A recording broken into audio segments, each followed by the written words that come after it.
The smoke-filled cantina on Nexus Station buzzed with the usual mix of traders, smugglers, and drifters from across the galaxy. Neon lights flickered against metal walls scarred by decades of use, casting strange shadows that danced with each passing figure. The air, thick with the scent of exotic spices and engine fuel, created an atmosphere that screamed danger and opportunity in equal measure. In the darkest corner, furthest from the main crowd, sat Kethfer, the battle-scarred Zephyrian's purple. Carapace told stories of violence that most beings couldn't imagine. Deep gouges ran across his chestplate, while burn marks from plasma weapons decorated his shoulders like twisted medals of honor. His forearms moved with mechanical precision as he lifted his drink, two of them clearly cybernetic replacements that whirred softly with each movement. The original limbs had been lost long ago, in battles he tried desperately to forget. His compound eyes, once bright with the enthusiasm of youth, now held the hollow stare of someone who had seen too much. The cantina's other patrons gave him a wide berth, sensing the darkness that surrounded him like a personal storm cloud. Even the bartender, a gruff Carillion with scales thick as armor, approached his table with obvious caution. Kethfer preferred it this way. Solitude was his only companion these days, along with the bottle of Andromedon whiskey that helped dull the memories that haunted his every waking moment. The liquid burned as it went down, but it was nothing compared to the fire that constantly raged in his mind. The cantina's entrance slid open with a pneumatic hiss, and a group of young Coalition cadets stepped inside. Their uniforms were pristine, their postures straight with military discipline, and their eyes bright with the kind of naive hope that made Kethfer's stomach turn. They looked around the establishment with a mixture of curiosity and barely concealed disgust. Clearly out of their element in this den of galactic misfits. Among them was Cadet Yixtal from Andromeda Prime, his golden eyes scanning the room with the intensity of a hunter. His species was known for their exceptional vision and tactical minds, traits that made them excellent officers in the Coalition fleet. Beside him stood a slender Vortanian female named Quinara, her silver skin gleaming under the cantina's harsh lights. Her people were renowned for their diplomatic skills and strategic thinking. The group also included a bulky Thraxian named Zakmar, whose rock-like exterior made him look more like a walking boulder than a sentient being. His species was famous for their incredible strength and unwavering loyalty. The final member was a quick-moving Stellarian called Pipinex, whose insect-like features and multiple limbs made him naturally suited for technical work and rapid response situations. They had clearly been asking questions around the station, following leads that eventually brought them to this grimy establishment. Whispered conversations and nervous glances from other patrons told Kethfer that his reputation had preceded him once again. He cursed under his breath, knowing that his peaceful evening was about to be shattered. The cadets approached hesitantly, their training warring with their obvious discomfort at being in such a rough establishment. Yixtal took the lead, his golden eyes fixed on the scarred veteran with a mixture of respect and curiosity that made Kethfer want to laugh bitterly. Veteran Kethfer Yixtal began, his voice carrying the crisp pronunciation of someone who had learned Coalition Standard as a second language. "We've heard stories about your service in the Terran War. Could you know?" Kethfer's voice was like grinding stone against metal, rough and unforgiving. He didn't even look up from his drink, hoping they would take the hint and leave him. Alone with his demons, the cadets exchanged uncomfortable glances, clearly having expected this reaction but hoping for something different. They had probably spent hours working up the courage to approach him, gathering scraps of information about his service record and the battles he had fought. Quinara stepped forward, her diplomatic training kicking in as she tried a different approach. "Please, sir. We're about to graduate from the academy. We need to understand what we might face out there. The instructors won't tell us about the real war, just the sanitized version from the history books." Her words carried a desperation that surprised even Kethfer. These young beings were about to be thrown into a galaxy that was far more dangerous and complex than their training had prepared them for. They were seeking wisdom from someone who had survived the worst conflict in galactic history, hoping to learn something that might keep them alive. Kethfer studied their eager faces, seeing his younger self reflected in their naive confidence. He remembered being just like them once, full of dreams about glory and honor, believing that war was something noble and heroic. The memory was so painful that he had to look away, draining his glass in one swift motion and signaling the bartender. For another, the silence stretched between them, heavy with unspoken words and the weight of terrible memories. Finally, Kethver spoke, his voice barely above a whisper, but carrying the authority of someone who had commanded troops in the darkest hours of galactic history. "You think you know war because you've run simulations and read tactical manuals?" he said, his compound eyes finally meeting theirs. "But fighting humans? That leaves scars you can't see, scars that never heal. Sit down, and when I'm done, you'll understand why I drink alone." The cadets settled around his table with the reverence of pilgrims approaching a shrine, sensing that they were about to hear something that would change them forever. Kethver began his tale, his voice heavy with memories that refused to fade, carrying the weight of experiences that had broken stronger beings than himself. "It was the 3rd year of the Terran conflict," Kethver continued, his cybernetic fingers tracing invisible patterns on the scarred metal table.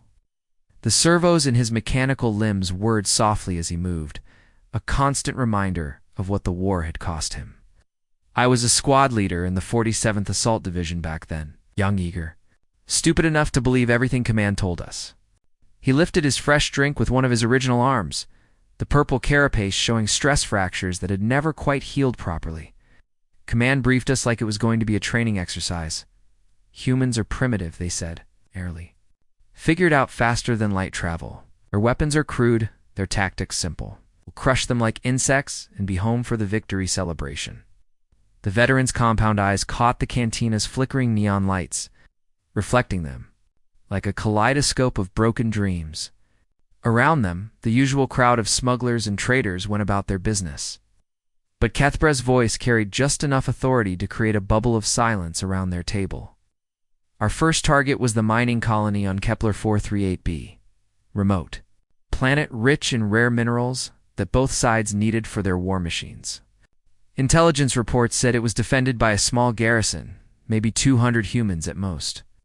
Easy pickings for a full assault division." The cadets leaned forward, their training kicking in as they tried to visualize the tactical situation. Yuxtel's golden eyes were particularly focused, his species' natural strategic thinking already working through possible scenarios. "We dropped out of hyperspace at dawn, local time. 12 assault ships, 3,000 elite troops, enough firepower to level a small moon. The colony should have surrendered the moment they saw us on their sensors." Kethver's voice grew darker, like storm clouds gathering on a peaceful horizon. "Instead, we found empty buildings and silence. No surrender broadcast, no evacuation. Signals. Quiet. The kind of quiet that makes your skin crawl and your weapons feel too light in your hands." He paused, taking a long drink that seemed to burn more than usual. "We should have known something was wrong. Any sensible enemy would have run or surrendered. But humans, ... they don't think like sensible enemies." The cantina's background noise seemed to fade as Kethver's story drew them deeper into the nightmare of his memories. "We landed in the main plaza, expecting to find terrified colonists waving white flags. Instead, we found mannequins. Dozens of them, dressed in human clothes, positioned like they were going about their daily business.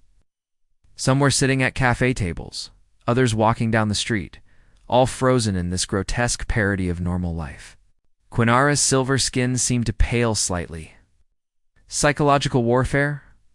"Worse," Kethver replied.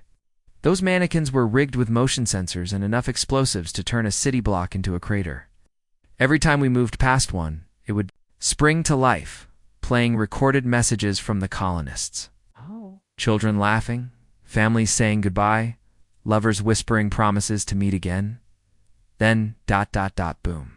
His cybernetic hand clenched involuntarily, the metal creaking under the pressure. "We lost 2 squads to those things before we figured out what was happening. But that was just the beginning." The veteran described how the human soldiers, led by a commander named Taman, had turned the entire colony into a weapon.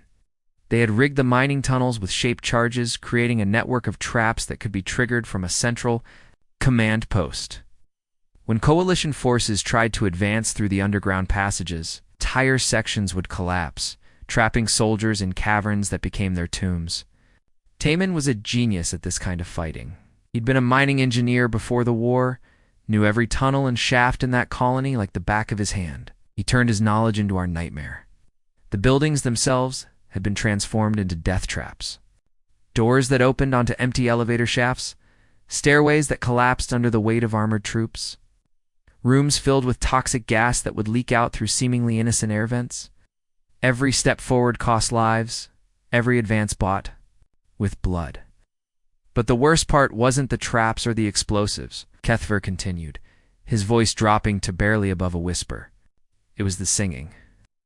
The cadets exchanged confused glances, not understanding what he meant. Their leader, this Taman, he broadcasted to us over open channels. No threats, no demands for surrender, no propaganda speeches, just ... singing human. War songs, folk ballads, lullabies that mothers sang to their children. His voice was clear and strong, echoing through our comm systems while his people died fighting us room by room. Kethver's voice cracked slightly as he remembered. There was one song he kept coming back to. Something about going home, about seeing loved ones again. He'd sing it while coordinating attacks, while directing his people to their deaths, while our plasma cannons turned his colony into rubble. The battle had lasted 3 days. Coalition forces had eventually overwhelmed the human defenders through sheer numbers and superior firepower. But it had been a victory that felt more like a defeat. Bodies littered the streets, both human and alien, and the acrid smell of burned flesh and melted metal hung in the air like a funeral shroud. We found Taman's body in the command center, slumped over a communications console that was still broadcasting his last song. He'd been hit by shrapnel from our final assault, but he'd kept singing until the very end. The cadets shifted uncomfortably in their seats as Kethber's voice grew thick with emotion he'd thought long buried. When we turned him over, he was still smiling. Not the grin of a madman or the sneer of a defeated enemy, but the peaceful smile of someone who'd done exactly what he set out to do. He'd bought his people time to evacuate the civilian population, cost us thousands of troops, and shown us that humans would rather die than surrender. Kethver drained his glass and immediately signaled for another. We won that battle, technically. Took the colony, secured the mining operations, added another victory to our tactical reports. But we'd lost 3/4 of our forces doing it. 3,000 soldiers reduced to barely 700 combat-effective troops. The veteran's compound eyes seemed to lose focus as he stared into the distance, seeing ghosts that would never leave him alone. That's when I knew we weren't fighting a normal enemy. Normal enemies surrender when they're beaten. Normal enemies try to preserve their own lives. Normal enemies don't sing lullabies while their world burns around them. He looked directly at each of the cadets, his gaze intense enough to make them squirm. We thought we were fighting primitives. Instead, we'd stumbled into a war against something far more dangerous than any weapon or strategy. We were fighting human nature itself. Kethver's second drink arrived, carried by a nervous Carillion server who quickly retreated after setting it down. The veteran consumed the burning liquid in one swift gulp, as if trying to wash away the taste of memories that refused to fade. His cybernetic fingers drummed against the table in a rhythm that matched his racing heartbeat. The worst came during the siege of Haven Station, he continued, his voice carrying the weight of a man who had witnessed the impossible. By then, we'd been fighting humans for almost 2 years. We thought we understood them. I thought we'd figured out their patterns. We were wrong. The cantina around them seemed to grow quieter, as if the very air was holding its breath. Even the usual background chatter of smugglers and traders had died down, leaving only the soft hum of the station's life support systems. Haven Station was a massive orbital platform bigger than most cities. It controlled the hyperspace routes to 12 different star systems, making it the most strategically important location in that entire sector. If we could take it, we'd cut off human supply lines and force them to surrender whole planets. Kethver's compound eyes reflected the pain of remembering. Intelligence had been tracking human fleet movements for weeks. The third human fleet had been running convoy protection, evacuating civilians from worlds that were too close to the front lines. 60 ships total, Everything from massive battlecruisers to converted cargo haulers pressed into military service. He paused, his original hand reaching for the empty glass before remembering it was gone. We'd been chasing them across 3 star systems, always one step behind. They were good at running, I'll give them that. But everyone runs out of fuel eventually, and we had them cornered at Haven Station with nowhere left to go. The veterans. Voice grew distant as he described the tactical situation. Our fleet was 3 times their size, with better weapons and newer ships. Standard protocol was simple. Demand surrender, take prisoners, claim the victory, clean, efficient, by the book. Yixtal leaned forward, his golden eyes intense with curiosity. What went wrong? Nothing went wrong, Kethver replied, his voice becoming barely a whisper. Everything went exactly as the humans planned. He described how the coalition fleet had arranged itself in a perfect blockade formation, cutting off all escape routes from the station. The human ships were trapped in a sphere of firepower that should have made resistance impossible. Any attempt to break out would have been suicide. Their admiral was a woman named Hai-Jin. I'd read her file during the approach. Former merchant marine captain, pressed into military service when the war started. No formal tactical training, no experience. With fleet actions, should have been easy to intimidate. The communication channel had crackled to life as Admiral Hai-Jin's face appeared on screens throughout the coalition fleet. She was younger than Kethver had expected, with tired eyes and graying hair that spoke of too many sleepless nights. But there was something in her expression that made him uneasy. We expected her surrender speech, Kethver continued. Standard format, acknowledge defeat, request terms, try to negotiate for the safety of her crew. Instead, she said something that still haunts me. We didn't come here to win. We came here to buy time. The words had sent a chill through the coalition command structure.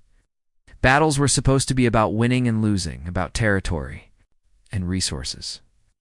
But humans seemed to operate by different rules entirely.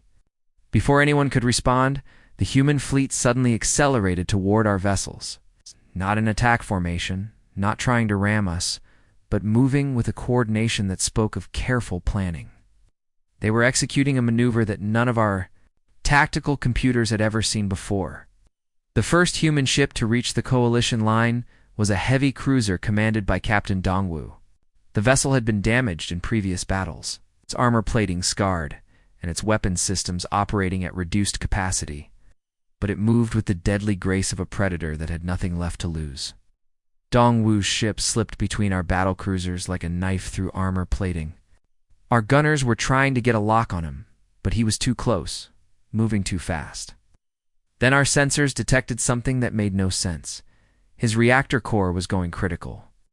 The coalition fleet had watched in horror as the human captain held his ship's reactor together through manual controls, buying precious seconds while his crew evacuated in escape pods. The explosion, when it came, lit up the entire sector like a newborn star.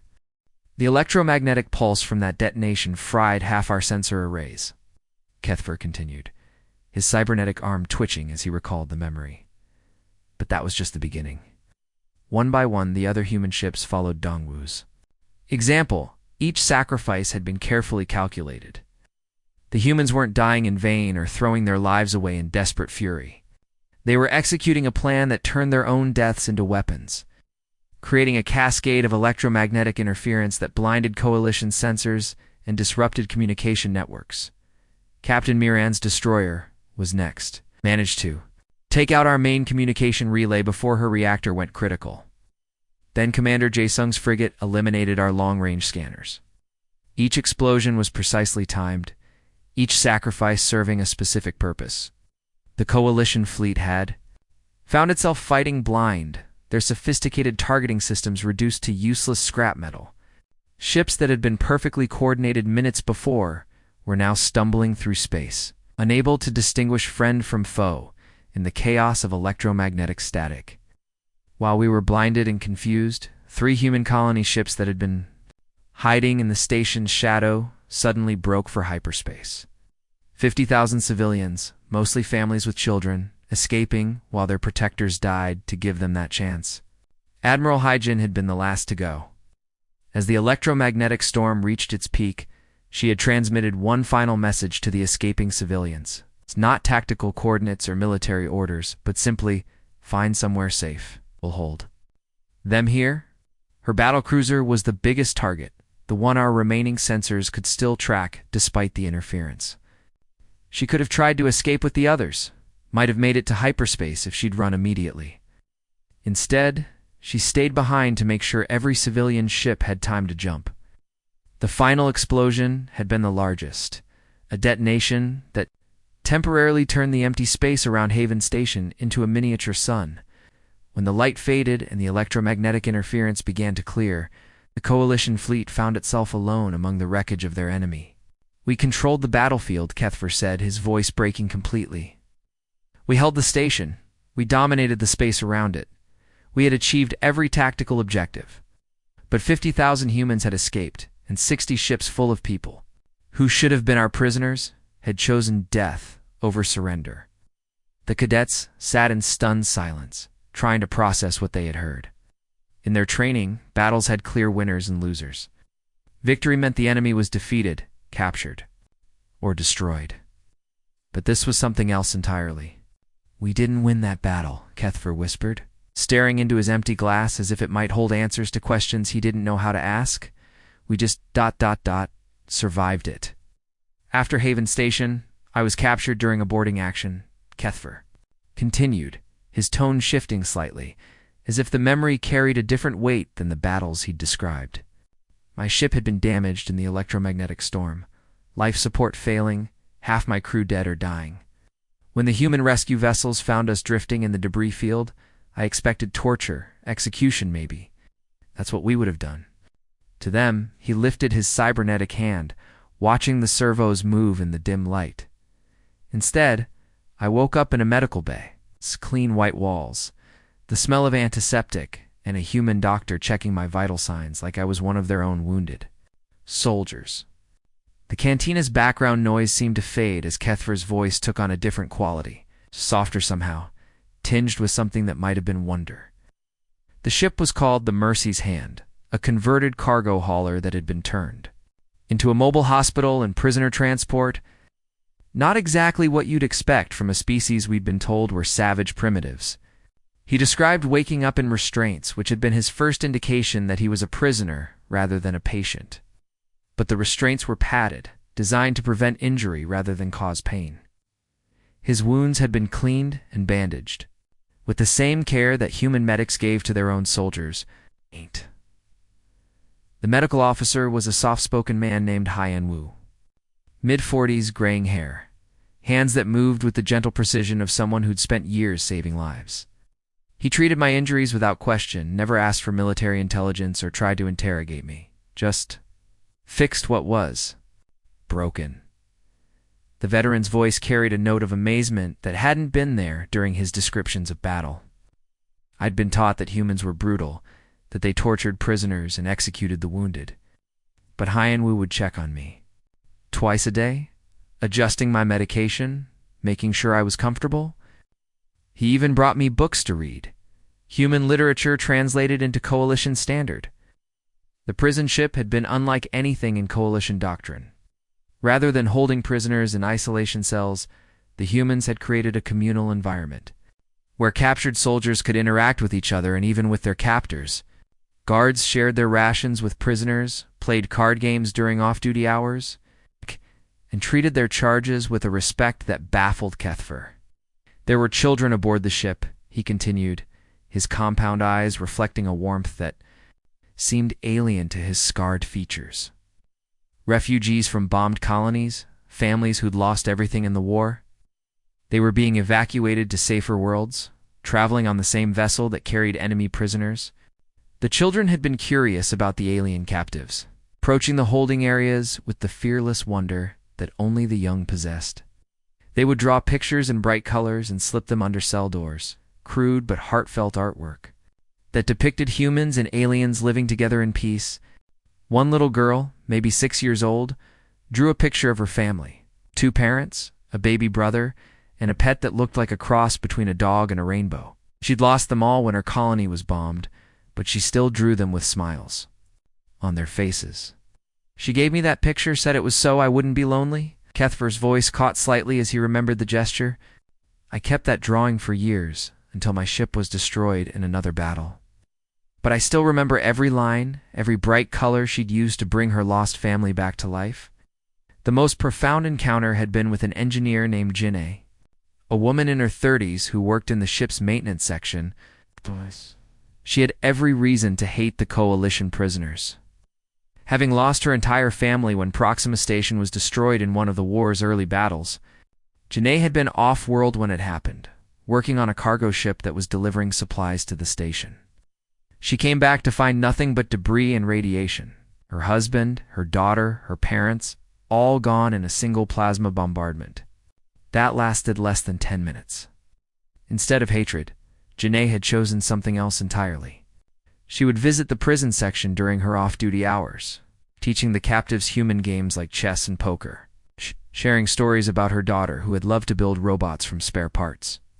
She told me about Sun Mi, her little girl, who wanted to be an engineer like her mother, 7 years old, brilliant mind, always taking things apart to see how they worked.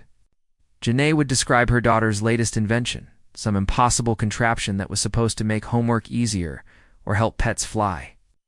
The conversations had started as simple exchanges, prisoner and guard passing time during the long journey between star systems, but gradually they had become something more profound, two beings from different worlds finding common ground in their shared experiences of loss and hope. Janae taught me to play Go, an ancient human strategy game, said it would help me understand how humans think, how they plan for the future, while accepting the present. We'd sit for hours, moving stones on a board, talking about everything except the war. Kethver's compound eyes seemed to brighten slightly as he recalled those conversations. She never asked me about military secrets or tried to convert me to the human cause. She just treated me like a person, like someone whose thoughts and feelings mattered. The months aboard the Mercy's Hand had challenged everything Kethver thought he knew about humans and warfare. He had expected cruelty and found kindness, anticipated interrogation, and discovered genuine curiosity about his culture and beliefs. One day I asked Hyeonwoo why they didn't just kill us. We were enemy soldiers, after all. Our deaths would have been tactically sound, would have prevented us from returning to fight again. He looked at me with those tired eyes and said something I'll never forget. The human doctor had paused in his examination, his hands stilling as he considered the question. When he spoke, his voice carried the weight of someone who had seen too much death and refused to become numb to it. "We don't fight because we love war," Kethver quoted, his voice taking on the gentle cadence of the human medic. "We fight because we love what we're protecting. Killing you won't bring back what we've lost. But maybe showing you who we really are will help prevent future losses." The veteran paused, reaching into a pocket of his worn uniform and pulling out a small pendant. It was a simple metal disc, tarnished with age but carefully maintained, with human writing etched into its surface. "Janae gave me this the day they released me in a prisoner exchange," he said, holding the pendant up to catch the cantina's dim light. "It says, 'Remember us not as enemies, but as people who chose hope over hatred.'" The cadets stared at the small object, trying to understand how something so simple could carry such profound meaning. Around them, the cantina continued its eternal dance of commerce and conversation. But their table had become an island of contemplation in the chaos. That exchange happened at a neutral station, formal ceremony with representatives from both sides. I expected to be debriefed, maybe punished for fraternizing with the enemy. Instead, I found myself changed in ways I couldn't explain. The war continued, but I could never again see humans as faceless enemies. They'd become people, individuals with names and stories and dreams for the future. Kethver carefully tucked the pendant back into his pocket, his movements reverent, as if he were handling a sacred relic. That's when I learned the most dangerous thing about humans. It's not their weapons or their tactics or their willingness to sacrifice. It's their ability to remain human, even in the face of everything. We threw at them. Kethver's final drink sat untouched on the scarred metal table, the amber liquid catching the cantina's flickering lights like liquid fire. His story was nearing its end, and the weight of it pressed down on everyone at the table like the gravity of a dying star. The war ended not with human surrender, but with coalition withdrawal, he said, his voice carrying the hollow echo of a man who had witnessed the impossible. We'd won every major battle, occupied their key systems, destroyed their fleets, and conquered their colonies. By every military standard that had ever existed, we had achieved total victory. He lifted the glass but didn't drink, just held it, as if drawing warmth from its presence. But we couldn't break their spirit. Every victory cost us more than we could afford, not in ships or soldiers, but in something far more precious, our certainty about who we were and why we fought. The veteran described the psychological toll that had begun to spread through coalition. Forces like a plague. Soldiers who had signed up to fight savage primitives found themselves facing an enemy that would sacrifice everything for strangers, who would show mercy to those who showed them none. The contradiction was driving entire units to the breaking point. I remember one incident on Tau Ceti Prime, Kethfer continued, his compound eyes distant with memory. We'd cornered a group of human civilians in a school. Standard procedure was to take them prisoner, use them as leverage against the resistance fighters. But when we entered the building, we found something that broke my squad leader's mind. The human teachers had positioned themselves between the coalition soldiers and their students, not with weapons, but with their own bodies. They sang lullabies to keep the children calm, told stories to distract them from the fear, and faced death with the same gentle determination they'd shown in life. Sergeant Voxdell was a 20-year veteran, had seen action in 4 different wars. But he couldn't pull the trigger on those teachers, couldn't process the idea of killing people who were protecting children the same way he would protect his own offspring back home. The psychological warfare was unlike anything in coalition military doctrine. Humans didn't break their enemies through torture or intimidation. They broke them through acts of kindness, through moments of grace that made it impossible to see them as faceless enemies. Command realized the truth too late, Kethfer said, his voice growing quieter. We weren't fighting for territory or resources. We were fighting an idea, and you can't kill an idea with plasma cannons. The final battle had taken place at Earth itself, humanity's birth world, and the symbolic heart of their resistance. Coalition had assembled the largest fleet in galactic history. Over 300 ships carrying enough firepower to turn continents to glass. It should have been the war's decisive moment. The human defense fleet was commanded by Captain Sung Ho, a former merchant marine who'd been pressed into military service when the war began. He had 30 ships, most of them converted civilian vessels with improvised weapons and patched-together armor. Facing him was an armada that outnumbered his forces 10-1. The Coalition High Command had transmitted the standard surrender demand, offering terms that would have saved millions of lives. Humanity's remaining colonies would be placed under Coalition protection, their people relocated to reservation worlds where they could live in peace. It was, by any reasonable standard, a generous offer.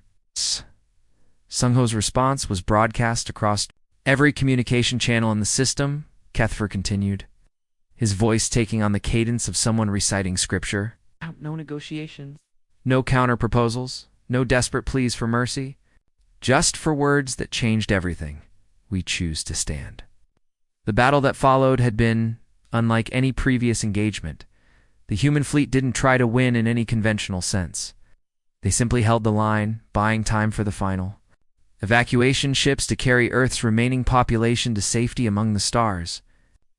They held for 6 hours, Kethfer whispered, his cybernetic fingers tracing patterns on the table.